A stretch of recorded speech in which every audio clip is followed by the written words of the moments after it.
European folklore of the medieval and early modern periods, familiars or familiar spirits were believed to be supernatural entities, interdimensional beings, or spiritual guardians that would protect or assist witches and cunning folk in their practice of magic, divination, and spiritual insight. According to records of the time, those alleging to have had contact with familiar spirits reported that they could manifest as numerous forms, usually as an animal, but sometimes as a human or humanoid figure, and were described as clearly defined, three-dimensional forms, vivid with colour and animated with movement and sound, as opposed to descriptions of ghosts with their smoky, undefined forms. When they served witches, they were often thought to be malevolent, but when working for cunning folk, they were often considered benevolent. The other form were often categorised as demons, while the latter were more commonly thought of and described as fairies. The main purpose of familiars was to serve the witch, providing protection for them as they came to their new powers. Since the 20th century, some magical practitioners, including adherents of the neo-pagan religion of Wicca, used the concept of familiars due to their association with older forms of magic. These contemporary practitioners use pets or wildlife, or believe that invisible versions of familiars act as magical aids. Among those accused witches and cunning folk who described their familiar spirits, there were commonly certain unifying features. The historian Emma Wilby noted how the accounts of such familiars were striking for their ordinariness and naturalism, despite the fact that they were dealing with supernatural entities. Familiar spirits were most commonly small animals such as cats, rats, dogs, ferrets, birds, frogs, toads, and hares. There were also cases of wasps and butterflies, as well as pigs, sheep, and horses. Familiar spirits were usually kept in pots or baskets lined with the sheep's wool and fed a variety of things, including milk, bread, meat, and blood. Familiar spirits usually had names and were often given down-to-earth and frequently affectionate nicknames. One example of this was Tom Reed, who is the familiar of the cunning woman and accused witch Bessie Dunlop, while the other examples included Grizzle and Grittygut, who were familiars of the 17th century Huntingdonshire witch Jane Wallace. An Agathian is a familiar spirit which appears in the shape of a human or an animal, and even within a talisman, bottle, or magic ring. It is strongest at midday. Using her studies into the role of witchcraft and magic in Britain during the early modern period as a starting point, the historian Emma Wilby examined the relationship that familiar spirits allegedly had with witches and cunning folk in this period. In the British accounts from the early modern period at least, there were three main types of encounter narrative related to how a witch or cunning person had first met their familiar.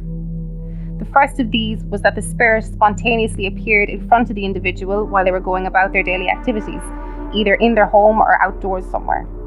Various examples for this are attested in the sources of the time. For instance, Joan Prentice from Essex, England, gave an account when she was interrogated for witchcraft in 1589, claiming that she was alone in her chamber and sitting upon a low stool preparing herself for bedward when her familiar first appeared to her. While the Cornish cunning woman Anne Jeffreys related in 1645 that hers first appeared to her when she was knitting in an arbour in her garden. The second manner in which the familiar spirit commonly appeared to magical practitioners in Britain was that they would be given to a person by a pre-existing individual who was sometimes a family member and at other times a more powerful spirit. For instance, the alleged witch Margaret Lay from Liverpool claimed in 1667 that she had been given her familiar spirit by her mother when she died, while the Leicestershire cunning woman Joan Willimot related in 1618 that a mysterious figure whom she only referred to as her master willed her to open her mouth and he could blow into her a fairy which should do her good. And that she opened her mouth and that presently after blowing, there came out of her mouth a spirit which stood upon the ground in the shape and form of a woman. In a number of counts, the cunning person or witch was experiencing difficulty prior to the appearance of the familiar who offered to aid them. As historian Emma Wilby noted, their problems were primarily rooted in the struggle for physical survival, the lack of food or money, bereavement, sickness, loss of livelihood, and so on, and the familiar offered them a way out of this by giving them magical powers. In some cases, the magical practitioner then made an agreement or entered a pact with their familiar spirit. The length of time that the witch or cunning person worked with their familiar spirit varied between a few weeks through to a number of decades. In most cases, the magical practitioner would conjure their familiar spirit when they needed their assistance, although there are many different ways that they did this. The Essex witch Joan Cunning claimed in 1589 that she had to kneel down within a circle and pray to Satan for her familiar to appear, while the Wiltshire cunning woman Anne Bodenham described in 1653 that she conjured her familiars by methods learned from books. In some rarer cases, there were accounts where the familiars would appear at times when they were unwanted and not called upon. For instance, the Huntingdonshire witch Elizabeth Chandler noted in 1646 that she could not control when her two familiars named Beelzebub and Trulybub appeared to her, and had prayed for God to deliver her therefrom. It was also believed that familiars helped diagnose illnesses and the sources of bewitchment, and were used for divining and finding lost objects and treasures. Magicians conjured them in rituals, then locked them in bottles, rings, and stones. They sometimes sold them as charms, claiming the spirits would ensure success in gambling, love, business, or whatever the customer wanted. This sort of familiar was technically not illegal. England's Witchcraft Act in 1603 prohibited only evil and wicked spirits. Familiars are most common in Western Europe mythology, with some scholars arguing that familiars are only present in the traditions of Great Britain and France. In these areas, three categories of familiars are believed to exist. Familiar spirits manifesting as humans and humanoids throughout Western Europe, divinatory spirits manifesting as animals in Great Britain and France, and malevolent spirits manifesting as animals only in Greece. During the English Civil War, the Royalist General Prince Rupert was in the habit of taking his large poodle dog named Boy into battle with him. Throughout the war, the dog was greatly feared among the parliamentarian forces and credited with supernatural powers. As noted by Morgan, the dog was apparently considered a kind of familiar. At the end of the war, the dog was shot, allegedly with a silver bullet. Most data regarding familiars comes from the transcripts of English and Scottish witch trials held during the 16th and 17th centuries. The court system that labelled and tried witches was known as the Essex. The Essex trial of Agnes Sampson of Netherkenth, East Lothian, Scotland in 1590 presents prosecution testimony regarding a divinatory familiar. This case is fundamentally political, trying Sampson for high treason and accusing her for employing witchcraft against King James VI.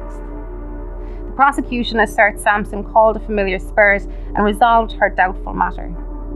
Another Essex trial is that of Helen Clark, tried in 1645, in which Clark was compelled to state that the devil appeared as a familiar in the form of a dog. The English court cases reflect a strong relationship between states' accusations of witchcraft against those who practiced ancient indigenous traditions, including the familiar spirit or animal. In some cases, familiars replaced children in the favour of their mothers. In colonial America, animal familiars can be seen in the witch hunts that took place in Salem, Massachusetts in 1692. Familiar spirits often appear in the visions of the afflicted girls, although the 1648 law that defined a witch as one who hath or consulted with a familiar spirit had been suspended 10 years earlier. Association with the familiar spirit was used in the Salem witch trials as evidence to convict suspected witches. Sarah Good was said to have a yellow bird who sucked between her fingers. Anne Rutnam in particular was supposed to have frequently seen the yellow bird in her afflictions. Tituba was said to have seen strange animals that urged her to hurt children, which included a hog, a black dog, a red cat, and a black cat. The witch's mark added a sexual component to the familiar spirit and is often found in trial records as a way to convict a suspected witch.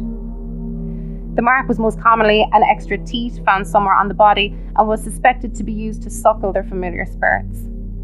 An example of this can be seen in the Salem witch trials of 1692 when Anne Putnam told Martha Corey that there is a yellow bird sucking between your forefinger and middle finger.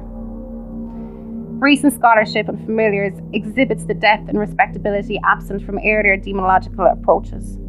The study of familiars has grown from an academic topic in folkloric journals to a general topic in popular books and journals incorporating anthropology, history, and other disciplines. James Sharp, in the Encyclopedia of Witchcraft, the Western Tradition, states, folklorists began their investigations in the 19th century and found that familiars figured prominently in ideas about witchcraft.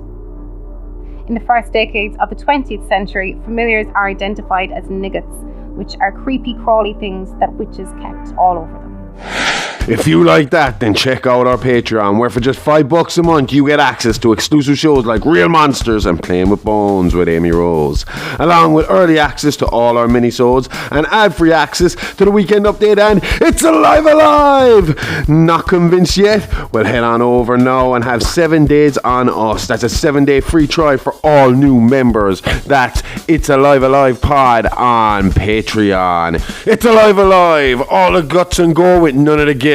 See you on Wednesdays, unless you're on Patreon when you get us all week long.